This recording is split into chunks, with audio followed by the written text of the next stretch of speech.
del Hospital Nacional Arzobispo Loaiza. En esta oportunidad el tema es glaucoma infantil y juvenil. La ponente a cargo es la doctora Marita García Alberta. Ella es egresada de Medicina Humana de la Universidad Nacional de Piura, con especialidad en oftalmología en el Instituto Nacional de Oftalmología, con subespecialidad de glaucoma en el Instituto de Oftalmología Fundación Conde de Valencia, Universidad Nacional Autónoma de México. Subespecialidad en oftalmología pediátrica en el Hospital Infantil de México, Federico Gómez, Universidad Nacional Autónoma de México. Actualmente laborando en el servicio de oftalmopediatría de la Clínica Ophthalmic Laser y en el servicio de glaucoma de la Clínica UO. Doctora, la dejamos a cargo de la ponencia de hoy. Muy Buenas noches con todos, gracias por la presentación. Voy a compartir mi pantalla. A ver. Recording in progress.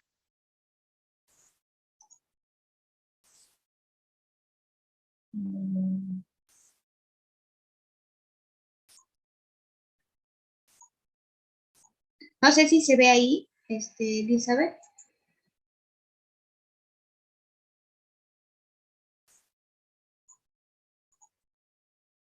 ¿Sí se ve, Elizabeth? Sí, doctora, se ve perfectamente.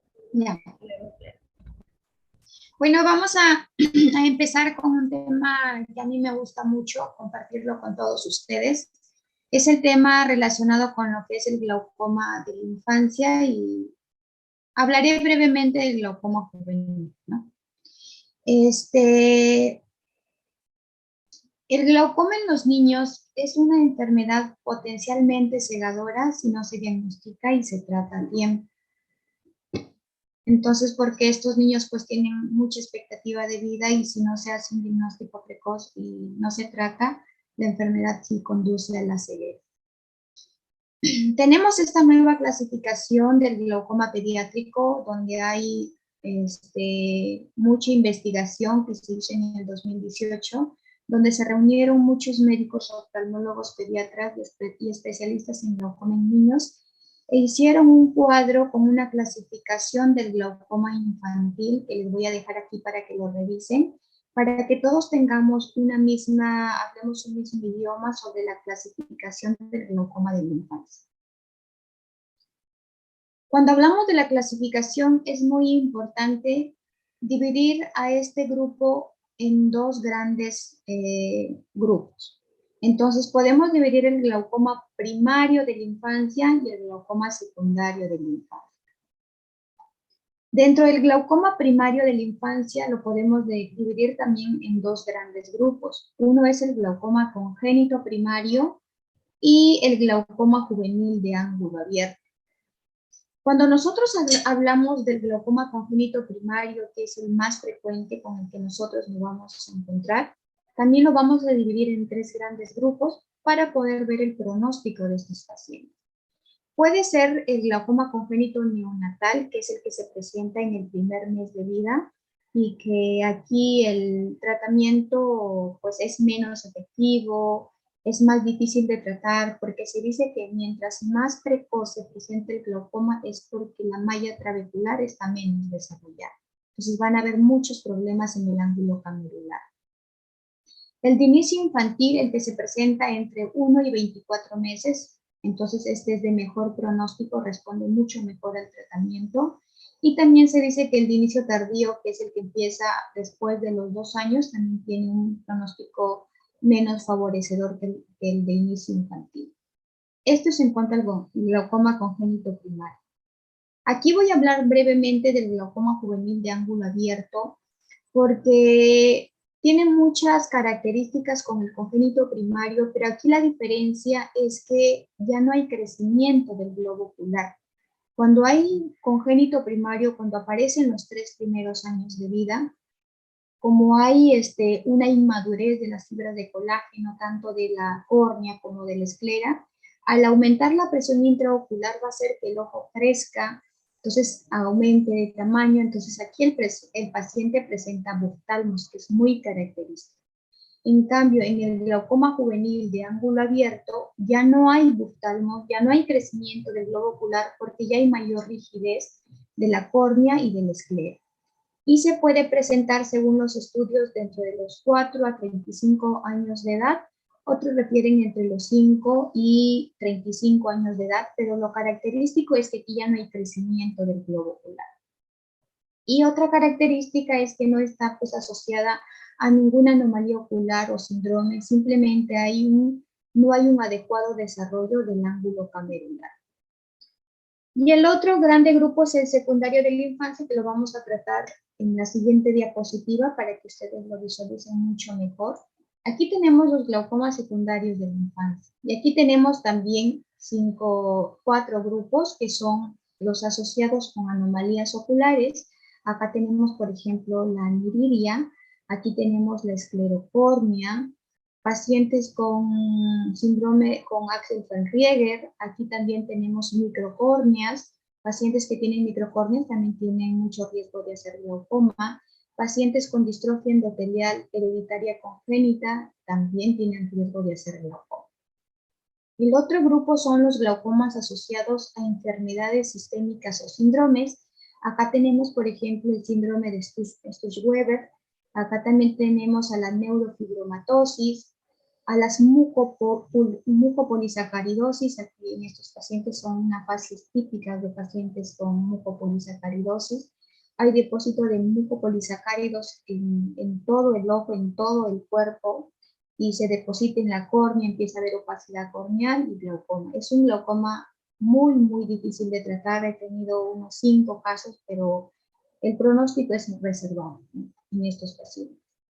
El glaucoma asociado a condiciones adquiridas, pacientes, por ejemplo, con uveitis, artritis idiopática juvenil, traumas oculares en niños, esteroides inducido por esteroides. Recuerden que el uso de esteroides, los niños es un grupo de riesgo porque rápidamente responden al corticoide. He tenido casos de pacientes que los han tratado por chalazion. El médico a veces no les indica cuánto tiempo tienen que usar la crema que tiene corticoides o la gota, y la mamá, como no ve mejoría, les sigue colocando la gota y llegan muchos pacientes con presión intraocular elevada. Entonces los niños son muy respondedores a corticoides. Otros son los glaucomas asociados a tumores. Por ejemplo, aquellos niños que tienen retinoblastoma pueden desarrollar glaucoma, ya sea porque hacen neovascularización, porque el tumor empuja y cierra la malla trabecular, o porque también el tumor se siembra en la malla trabecular. Son muchos mecanismos. Y el otro grupo importante es el glaucoma secundario a cirugía de catarata congénita, ¿no? ¿Cómo nosotros tenemos que hacer la evaluación de un niño con glaucoma? Es muy importante hacer la historia clínica, indagar por los antecedentes perinatales, antecedentes familiares, si la mamá, papá o hay antecedentes de glaucoma en la familia. Es muy importante también ver la agudeza visual. Por ejemplo, si un paciente ya nos llega con nistagmus, es porque ya hay un pobre pronóstico visual. Generalmente se da en glaucomas bilaterales o glaucomas muy severos con mucha edema corneal, ¿no? Hay que hacer una evaluación general, porque recuerden que muchos están asociados a otros síndromes, como por ejemplo el Stuss-Weber, ¿no? Hay que ver la apariencia de los párpados, de la piel. También hay que evaluar con una tonometría. Puede ser diaplanático si ya el niño es grande y colabora con la tonometría de rebote, el Likert. Ahora el Likert es muy importante, nos sirve de mucha ayuda a nosotros como oftalmólogos pediatras y que nos dedicamos a la parte de glaucoma, porque se ha reducido mucho el número de evaluaciones bajo anestesia general, porque el Likert es muy, muy bueno para tomar la presión en estos niños, ¿no? A veces cuando el niño es muy chiquito, por ejemplo, yo le digo a la mamá que me lo traiga dormido, que no lo deje dormir, y ya que se duerme en consulta, entonces ahí fácilmente se le puede tomar la presión intraocular. Hay que evaluar bien el segmento anterior. A estos pacientes se les tiene que evaluar en la lámpara de hendidura. O sea, hay una forma especial de evaluar. Se tiene que evaluar a todo niño en la lámpara de hendidura, haciendo como que la maniobra del tamalito, envolviéndole y colocándole en la carita y ver pues cómo está el segmento anterior, si hay presencia de edema corneal, si hay estrías de Hub. Hay que medir el diámetro corneal, hay que ver si hay cámara anterior o no, si hay presencia de cristalino y muchas otras características que podamos ver, ¿no? La gonioscopía sí pues se tiene que hacer en sala de operaciones en niños muy pequeños y esto nos ayuda para ver qué tipo de cirugía angular vamos a hacer en el niño. Es importante hacer un ultrasonido. Por ejemplo, aquellos niños que tienen mucha opacidad corneal, siempre es importante hacer la ecografía para ver si no hay algún tumor o petinoblastoma asociado, ¿no? Entonces hay que ser en modo A y en modo B. En modo A para ver la longitud axial porque es muy importante para el seguimiento del paciente. El fondo de ojo, la refracción y el campo visual pues ya en niños mayores, ¿no? De 12, 13 años que llevan a colaborar. Esto es muy importante que ustedes lo sepan, cómo hacemos la definición de glaucoma en los niños. Para hacer el diagnóstico de glaucoma se requieren 2 o más de los siguientes criterios, que una presión, que encontremos la presión mayor a 21 milímetros de mercurio, y es un criterio, que haya una excavación, hay que evaluar la excavación del nervio óptico, si hay un aumento en la excavación mayor a 0.3, o si hay una simetría entre un nervio y otro mayor a 0.2, también es un criterio para glaucoma. Hay que evaluar la córnea, si hay presencia de estrías de Hub, también es un factor, o evaluar el diámetro corneal. ¿Cuándo se considera? Si en recién nacidos es mayor a 11 milímetros, mayor a 12 en menores de un año y mayor a 13 milímetros a cualquier edad. Entonces esto ya haría pues el diagnóstico de glaucoma también. Miopía progresiva o cambio miópico, recuerden que en el glaucoma se presenta buftalmos, va creciendo el ojo y entonces la miopía va a ir aumentando. Defecto en el campo visual y en niños grandes. Entonces, uno de estos criterios ya me da el diagnóstico, perdón, 2 de estos criterios ya me da el diagnóstico de glaucoma. ¿Y cuando sospechamos de glaucoma en un niño? Es cuando tomamos la presión más de 21 y encontramos más de 21 en 2 ocasiones, cuando hay una apariencia sospechosa del nervio óptico, pero con presiones normales, o hay un campo visual sospechoso en niños grandes, o cuando hay un aumento del diámetro corneal o de la longitud axial, pero con presiones normales. Vamos a definir ahora qué es el glaucoma congénito primario. Solamente se puede definir como un desarrollo anormal del ángulo camerular, pero sin otra anomalía ocular congénita o sistémica. Solo hay una alteración en la malla trabecular, ocasionando pues aumento de la presión y daño del nervio óptico y por ende pérdida de la visión progresiva. En cuanto a la epidemiología, la incidencia es muy variable, va a depender de la raza, de la etnia. Se dice que es de 1 en 100.000 recién nacidos vivos, pero aumenta a 1 en 2.000 o 3.000 en pacientes, por ejemplo, de Arabia Saudita o en la población gitana, donde hay alto rasgo de consanguinidad. El 80% se presenta durante el primer año de vida. Generan, en la mayoría, el 80% son bilaterales y suelen ser asimétricos. Está asociado a este gen, CIPIB1, y es el responsable del 8 al 15% de la ceguera infantil.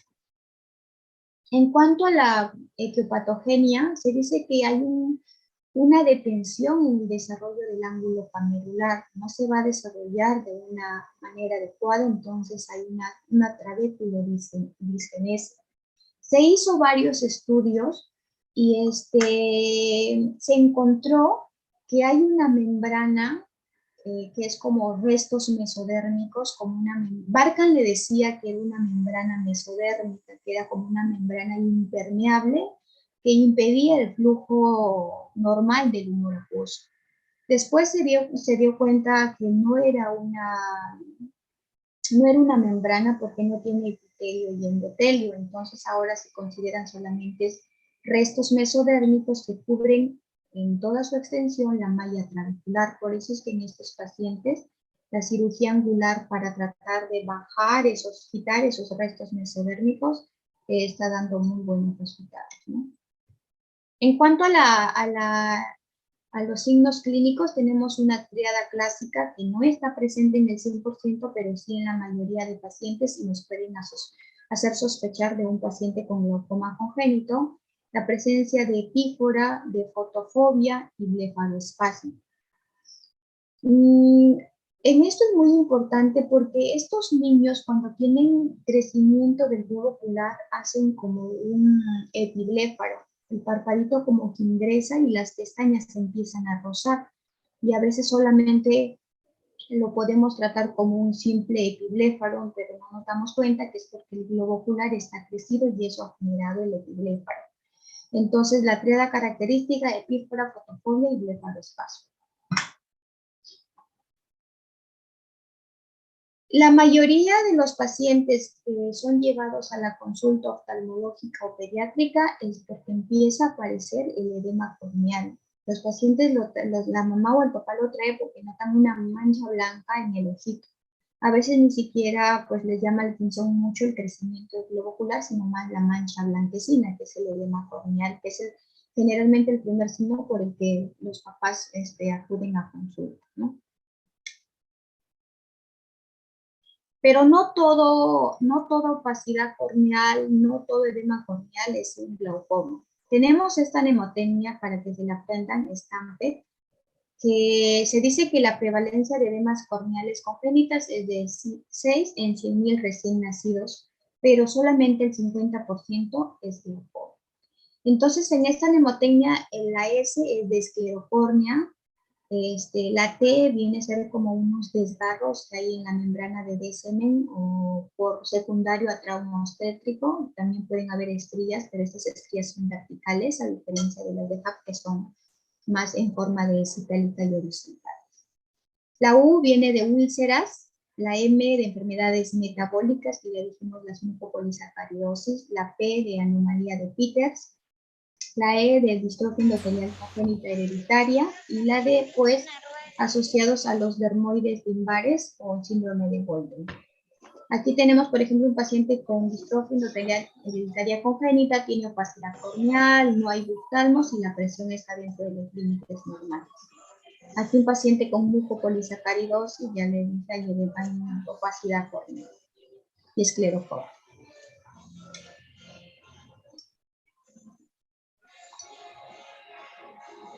Acá están las estrías de HAP, si ustedes se dan cuenta, las estrías de HAP son horizontales, son en forma de citálica y aquí se produce pues por rupturas en la membrana de Descemen, ¿no?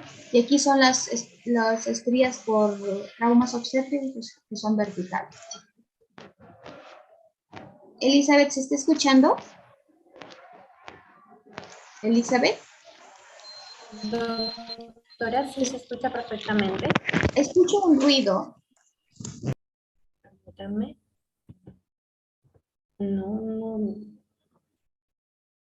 No percibo. Su micrófono está silenciado, doctora. Doctora, su micrófono está silenciado. ¿Ahí? ¿Está bien? Sí, ¿Se escuchó la ahí se última limpia. parte? No, justo en la última parte se silenció su micrófono. Ahí, Pero aquí. antes no. Sí. Les decía que las estrías de HAP aquí están en estas fotografías, son horizontales en forma de citálica y se producen por el aumento de la presión, produce rupturas en la membrana de Descemen, ¿no? Y estas son las estrías por trauma obstétrico que son verticales. Y aquí pues las presiones están normales. Hay que hacer una evaluación bajo anestesia general, tomar la presión, medir el diámetro corneal, la gonioscopía, refracción, la biometría, el nervio óptico, paquimetría y si se puede las fotos clínicas del nervio óptico. Es importante aquí tomar la presión intraocular al inicio de la inducción porque sabemos que los anestésicos van a bajar la presión intraocular. Aquí está, ¿no? Generalmente en un recién nacido la presión es de 10 a 12 milímetros de mercurio. Aquí les dejo una tablita donde están los valores de la presión intraocular. Generalmente a los 5 o 6 años como que ya se alcanzan más o menos los niveles del adulto, ¿no? En cuanto al diámetro corneal, a mí me enseñaron esta técnica que me ayudó mucho también a los pequeños. Colocar una reglita y tomar una fotografía y luego pues yo mido cuánto es el diámetro corneal y la verdad es bastante exacto el que se hace en sala de operaciones. En cuanto a la longitud axial, generalmente el nacimiento más o menos 17 milímetros, a los 3 años 22 milímetros y entre los 3 y 14 años crece 1 milímetro adicional. Entonces aquí también les dejo la tabla para el crecimiento normal del globo ocular según la edad de los pacientes. En cuanto a la paquimetría, en los prematuros tienen córnea más gruesa que de un paciente normal, más o menos 656 micras, un niño a término ya más o menos 578 micras, y más o menos a los 5 años ya casi llega a los valores del adulto, ¿no? En cuanto a la gonioscopía, es muy importante hacer la gonioscopía para ver si es factible hacer en estos pacientes cirugía angular en forma de goniotomía, en forma de trabeculotomía o en GAT, y ya lo voy a explicar más adelante. Generalmente cuando hacemos la gonioscopía en estos niños encontramos inserción alta del iris, procesos iridianos prominentes y muchos otros signos que nos indican pues, que es un glaucoma congénito primario. En cuanto al tratamiento, es muy importante saber que el pilar de tratamiento del glaucoma congénito es quirúrgico. El tratamiento médico solamente es coadyuvante. Hasta yo hacer la cirugía o después que yo hago la cirugía y no llego a presiones meta, puedo agregar medicamentos. Se dice que si yo trato un glaucoma congénito solo con medicamentos, la tasa de respuesta es solamente del 10%. Por eso, apenas veamos un niño con glaucoma congénito, ya sabemos que el tratamiento es quirúrgico. En cuanto a la terapia médica, les voy a hablar un poco de los inhibidores de la anidrasa carbónica. Utilizamos mucho lo que es la acetazolamida en dosis de 8 a 15 miligramos por kilo día. Hay que vigilar mucho a estos pacientes porque sabemos que este medicamento bioral puede dar acidosis metabólica, pobre ganancia de peso en los niños, pérdida del apetito, entonces hay que vigilarnos frecuentemente o a veces dar suplementos de potasio. Cuando yo quiero dar acetazolamida en un niño que tiene la presión muy elevada hasta la cirugía, a veces yo los mando a la farmacia universal y ahí les venden como en sobrecitos ya molidos, porque son dosis muy pequeñas que al partir la pastilla no se podría dosificar bien. En cuanto a los inhibidores tópicos, tenemos la dorzolamida, la brinzolamida, que se pueden usar cada 12 horas, cada 8 horas. Beta bloqueadores, el timolol. Es una droga, sí es tolerada, pero hay que tener mucho cuidado en prematuros o en neonatos porque pueden dar broncoespasmo o bradicardia. Y está contraindicado en pacientes asmáticos. Los alfa-adrenérgicos sí es muy importante, por favor, que no usar en niños menores de 7 años o menores de 20 kilos, porque pasan la barrera hematoencefálica y pueden dar depresión del sistema nervioso central, hipotonías, hipotermias. Me llegó una mamá de un niñito de 1 año y medio que me decía que cada vez que le ponía el Critantec, su niñito se dormía. Entonces, es porque pues, tenía la brimonidina y estaba haciendo estaba pasando la barrera hematoencefálica. Los análogos de prostaglandinas y los mióticos, pues que ya no se usan como para gotas diarias, sino se usan sobre todo cuando se hace algún tipo de cirugía angular para evitar las sinergias hacia la cirugía que se está haciendo. Es muy importante, por favor, la oclusión de los puntos lacrimales en los niños, ¿no? Porque se dice que reduce la concentración en plasma hasta en un 40% en 1 hora. Y mientras menos ingreso sistémico es mucho mejor. El tratamiento quirúrgico tenemos la cirugía de goniotomía, que es cirugía angular. Aquí tenemos, para hacer la goniotomía se requiere que la córnea esté transparente para poder yo ver dónde voy a trabajar. La trabeculotomía, que se puede hacer en córnea clara o en córneas opacas, porque ahí sí voy a hacer con unos trabeculótomos. El GAT, que es una trabeculotomía transluminal asistida por gonioscopía, que se puede hacer con un microcatéter iTrack, que tiene una luz para ver si es que estoy yendo por el lugar correcto, pero es caro, más o menos está $800. Y tal vez no lo podría costear el paciente. Y ahora están haciendo el GAT, pero con problemas 6 ceros en 360 grados. También se puede hacer trabeculotomía con trabeculectomía sola, dispositivos de drenaje o tratamientos láser, que ahora estamos teniendo pues muchos láser micropulsado, que en algunos pacientes les está yendo bien, sobre todo en aquellos pacientes con glaucomas refractarios, que ya no se sabe qué otro tratamiento hacerle y sí están dando resultados.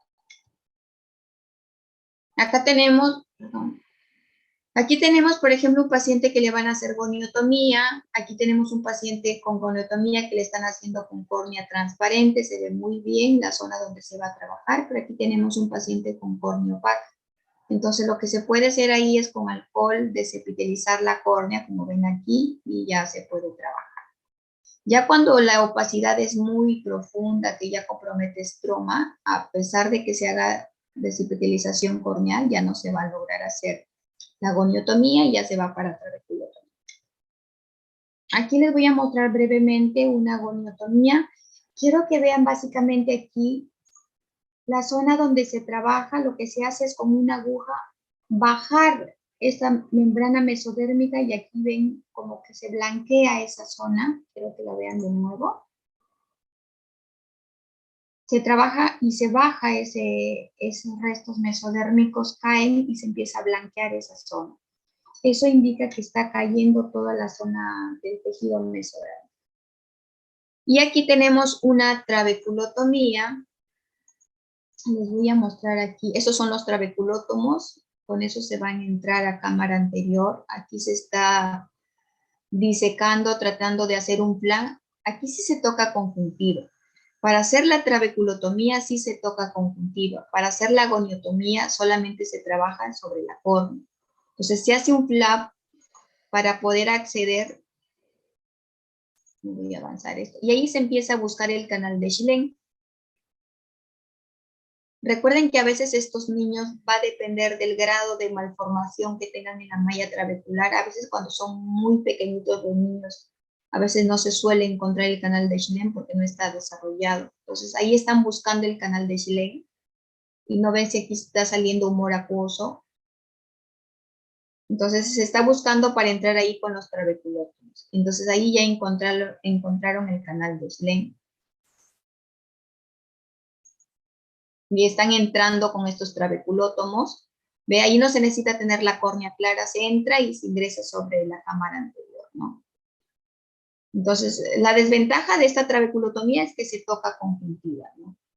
Tal vez después queramos hacer una trabeculectomía, pero ya va a estar tocada esa zona. Este es un caso muy bonito que tuve cuando estaba haciendo la subespecialidad de oftalmopediatría. Se trata de un niñito de 1 mes de vida que estaba hospitalizado porque le estaban estudiando una malformación en la fosa posterior.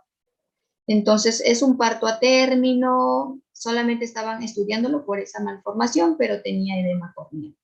Se le hizo una exploración bajo anestesia y la presión en el ojo derecho estaba en 34 y en el ojo izquierdo 38. Si se dan cuenta, este ojo tiene mayor bustalmo, ¿no? Donde está la presión más elevada. Lo que se decide hacer con este pequeño es trabeculotomía más trabeculectomía, sin mitomicina C, pues porque es un niño muy pequeñito y hay mucho riesgo de usar mitomicina. Y a la semana se hizo la trabeculotomía más trabeculectomía en el ojo izquierdo. Quiero que vean la evolución de este pequeño. Este es cuando recién se hizo la exploración bajo anestesia y aquí es cuando se le operó los 2 ojitos. Este pequeño demoró como 8 meses a 9 meses en irse la opacidad corneal. Nosotros pensábamos que ya no iba a mejorar, pero si se dan cuenta aquí tiene menos edema, aquí menos, aquí va disminuyendo y acá pues es un niño que es totalmente diferente a cuando empezó su tratamiento. Se fue el edema corneal más o menos como 9 meses. Poco a poco fue mejorando. Y aquí vamos a tocar los glaucomas asociados a enfermedades oculares no adquiridas. Vamos a ir a otro grupo ya de glaucomas secundarios. Tenemos la aniridia. Cuando hablamos de aniridia, se refiere a la ausencia sea parcial o sea total del iris. Pero si llamamos total, casi no es la palabra tan indicada, porque a pesar de que la ausencia del iris es total, como se dice, no se nota aquí en la lámpara de hendidura, pero si uno pone o pega un gonioscopio, se va a ver un iris muy, muy periférico que se le llama un iris rudimentario, que este iris como que con el tiempo se va pegando, va migrando y se va pegando a la malla trabecular. Y este es el que hace que con el tiempo estos niños hagan glaucoma. Entonces, generalmente estos pacientes con aniridia, cuando nacen, generalmente no tienen glaucoma, salvo que esté asociado a un glaucoma congénito. pero generalmente se da en el transcurso del tiempo donde ese iris se pega a la malla trabecular. Generalmente es bilateral, es poco frecuente. El glaucoma se presenta en el 50 al 70% de estos pacientes. Por eso un paciente con aniridia se debe seguir todo el tiempo porque en cualquier momento podría presentar glaucoma. Está asociado a un síndrome de Ward, que hay asociado el tumor de Wilms, a aniridia, anomalías genitales, retardo mental. Entonces, a todo niño que tiene aniridia siempre se tiene que mandar también con el pediatra o con el nefrólogo pediatra para que, pues, descarte un tumor de Wilms, ¿no? Que puede aparecer hasta los 7 años. Entonces, se tiene que evaluar frecuentemente. Y la aniridia no es un trastorno, pues, solo. Generalmente es un trastorno panocular. Generalmente siempre se asocia a hipoplasia foveal, por eso estos pacientes tienen nistagmus. Tienen opacidades corneales porque hay deficiencia de las células limbares, presencia de catarata, puede haber hipoplasia o coloboma del nervio. El tratamiento del glaucoma también es un reto, ¿no?, en estos pacientes. Aquí tenemos pacientes con aniridia y acá tenemos un paciente con aniridia con hipoplasia foveal. Aquí si se ve, pues la depresión foveal está, casi no se nota, ¿no? La depresión foveal está muy disminuida, casi no hay depresión foveal por la hipoplasia. Y es un paciente con aniridia asociado a catarata también. Otro tipo de glaucoma asociado a anomalías oculares no adquiridas es la anomalía de Peters, también es bilateral, generalmente se presenta al nacimiento, o sea, el paciente nace y ya nace con su opacidad corneal central, ¿no? Es asimétrico, hay un leucoma corneal central que generalmente se debe porque no hay ausencia de endotelio, ausencia de membrana de BCD, ¿no? Es lo que ocasiona la opacidad corneal central. Glaucoma en el 50% de los casos que se debe a una trabeculodisgenesia. Puede estar asociado a adherencias iridocorneales, iridolenticulares, asia triangular, microcórnea, catarata. Y también el tratamiento es muy a menudo y difícil de controlar. Ahora, los asociados a síndromes sistémicos, tenemos el síndrome de Sturge-Weber, que es una angiomatosis encefalotrigeminal, como lo ven en estos pacientes. Suele afectar a las 3 ramas del trigémino, B1, B2, B3. El glaucoma también se presenta en el 50 al 70% de los pacientes. Y generalmente lo que reporta la literatura es que cuando compromete sobre todo el párpado superior es donde más se asocia al glaucoma. O pacientes que tienen hemangiomas coroideos también son donde se asocian más al glaucoma. Ahora, el mecanismo de presentación del glaucoma en estos pacientes puede ser, si se presenta un glaucoma de inicio temprano, a veces puede deberse a una trabeculodisgenesia, o sea, un mal desarrollo de la malla trabecular, pero a veces cuando se presenta ya de inicio tardío en pacientes mucho más grandecitos, a veces puede deberse a un envejecimiento prematuro de la malla trabecular o aumento de la presión venosa epiescleral, ¿no? Por eso se ven estos pacientes con los vasos conjuntivales o epiesclerales muy incurvitados. Entonces, ¿por qué el tratamiento es desafiante? Porque cuando se quiere, por ejemplo, hacer pacientes cirugías filtrantes, sobre todo válvulas, si estos pacientes tienen hemangiomas coroideos, pueden hacer desprendimientos coroideos hemorrágicos, acalamias. En mi experiencia, que he tenido la oportunidad de tratar a estos pacientes pediátricos con válvula de AMED, generalmente siempre ha habido a veces desprendimientos coroideos serosos o hemorrágicos, pero se han solucionado, ¿no? Entonces, en estos hay que tener mucho cuidado con las cirugías filtrantes. El otro síndrome es el Axenfeld-Rieger. También recuerden la presencia de solo anomalía de Axenfeld, hay presencia de embriotección posterior, aquí se nota esta línea blanquecina alrededor, con adherencias iridocorneales periféricas, anomalía de Rieger, cuando hay, aparte de las adherencias y el embriotoxón, hay anomalías iridianas como coretopias o múltiples pupilas también, ¿no? Y síndrome de Rieger ya cuando hay alteración sistémica, anomalías dentales, craniofaciales, sordera, entre otros. El glaucoma generalmente en todos estos síndromes o anomalías es de un 50 a un 70%. ¿Cómo nosotros hacemos un seguimiento en los pacientes para ver si es que está progresando, ¿no? Ustedes saben pues que en un paciente adulto sabemos si está progresando con los campos visuales, ¿no? Pues en estos niños también es un reto hacer el seguimiento de estos pacientes. Uno de ellos sería pues mediante las tonometrías. Si la presión está controlada, podríamos decir que el glaucoma está controlado. Pero lo importante en seguimiento también es con la longitud axial. En estos pacientes se tiene que tomar una longitud axial antes de la cirugía y después se va controlando. En teoría, la longitud axial tiene que mantener estable para decir que el glaucoma esté controlado. O sea, si a pesar de que la presión esté en 17, 18 y veo que la longitud axial está incrementando o que su miopía está aumentando, es porque no está controlando el glaucoma.